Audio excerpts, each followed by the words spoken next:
Wahyu 21 ayat 1-27. Langit yang baru dan bumi yang baru. Lalu aku melihat langit yang baru dan bumi yang baru, sebab langit yang pertama dan bumi yang pertama telah berlalu, dan laut pun tidak ada lagi.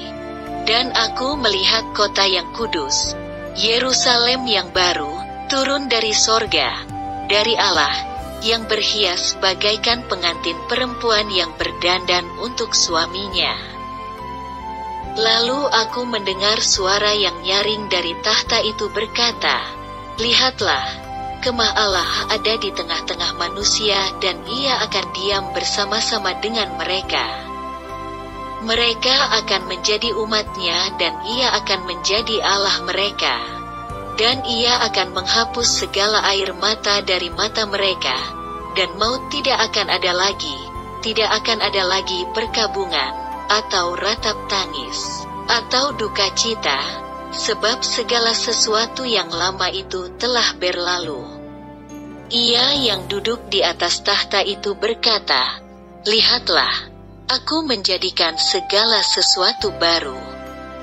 Dan firman-Nya, "Tuliskanlah, karena segala perkataan ini adalah tepat dan benar."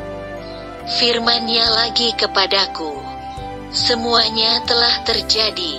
Aku adalah Alfa dan Omega, yang awal dan yang akhir. Orang yang haus akan kuberi minum dengan cuma-cuma dari mata air kehidupan. Barang siapa menang, ia akan memperoleh semuanya ini, dan aku akan menjadi Allahnya dan ia akan menjadi anakku. Tetapi orang-orang penakut, orang-orang yang tidak percaya, orang-orang keji, orang-orang pembunuh, orang-orang sundal, tukang-tukang sihir, penyembah-penyembah berhala dan semua pendusta, mereka akan mendapat bagian mereka di dalam lautan yang menyala-nyala oleh api dan belerang. Inilah kematian yang kedua. Yerusalem yang baru." Maka datanglah seorang dari ketujuh malaikat yang memegang ketujuh cawan, yang penuh dengan ketujuh malapetaka terakhir itu. Lalu ia berkata kepadaku, katanya, "Marilah ke sini. Aku akan menunjukkan kepadamu pengantin perempuan, mempelai anak domba." Lalu, di dalam roh ia membawa aku ke atas sebuah gunung yang besar lagi tinggi dan ia menunjukkan kepadaku kota yang kudus itu, Yerusalem, turun dari sorga, dari Allah. Kota itu penuh dengan kemuliaan Allah dan cahayanya sama seperti permata yang paling indah, bagaikan permata yaspis, jernih seperti kristal.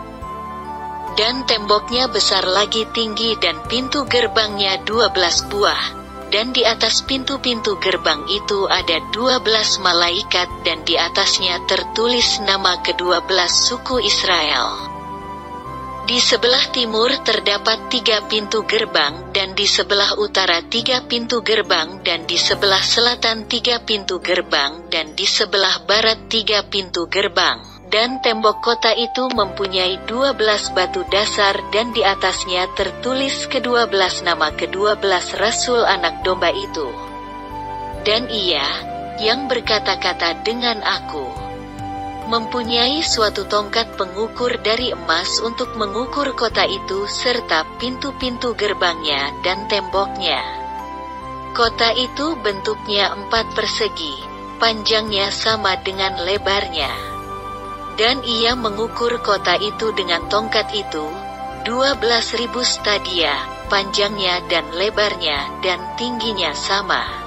Lalu ia mengukur temboknya, 144 hasta, menurut ukuran manusia, yang adalah juga ukuran malaikat. Tembok itu terbuat dari permata yaspis, dan kota itu sendiri dari emas tulen, bagaikan kaca murni, dan dasar-dasar tembok kota itu dihiasi dengan segala jenis permata. Dasar yang pertama batu yaspis, dasar yang kedua batu nilam, dasar yang ketiga batu mirah. Dasar yang keempat batu zamrud. Dasar yang kelima batu unam. Dasar yang keenam batu sardis. Dasar yang ketujuh batu ratna cempaka. Yang kedelapan batu beril. Yang kesembilan batu krisolid. Yang kesepuluh batu krisopras. Yang ke-11 batu lazuardi dan yang ke-12 batu kecubung. Dan ke-12 pintu gerbang itu adalah 12 mutiara. Setiap pintu gerbang terdiri dari satu mutiara dan jalan-jalan kota itu dari emas murni bagaikan kaca bening. Dan aku tidak melihat bait suci di dalamnya. Sebab Allah, Tuhan yang Maha Kuasa, adalah bait sucinya. Demikian juga anak domba itu. Dan kota itu tidak memerlukan matahari dan bulan untuk menyinarinya. Sebab kemuliaan Allah meneranginya dan anak domba itu adalah lampunya. Dan bangsa-bangsa akan berjalan di dalam cahayanya dan raja-raja di bumi membawa kekayaan mereka kepadanya. Dan pintu-pintu gerbangnya tidak akan ditutup pada siang hari, sebab malam tidak akan ada lagi di sana, dan kekayaan dan hormat bangsa-bangsa akan dibawa kepadanya. Tetapi tidak akan masuk ke dalamnya sesuatu yang najis, atau orang yang melakukan kekejian atau dusta, tetapi hanya mereka yang namanya tertulis di dalam kitab kehidupan anak domba itu.